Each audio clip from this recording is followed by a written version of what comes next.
Bergabungnya Jokowi ke PSI, Ketua DPP PD Perjuangan Ganjar Pranowo bilang ia menghormati keputusan Presiden ke-7 RI itu bergabung dengan partai manapun.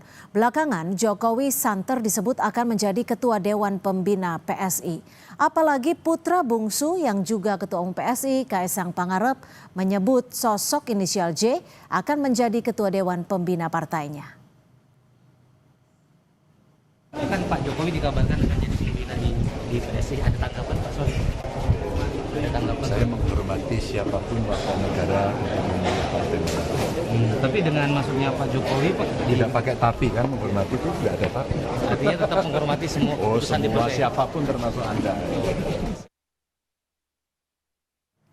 Setelah Jokowi tegaskan mendukung penuh dan akan bekerja keras untuk PSI, kini sang putra bungsu yang juga Ketua Umum PSI Kaesang Pangarep menyebut inisial J akan menjadi Ketua Dewan Pembina partainya.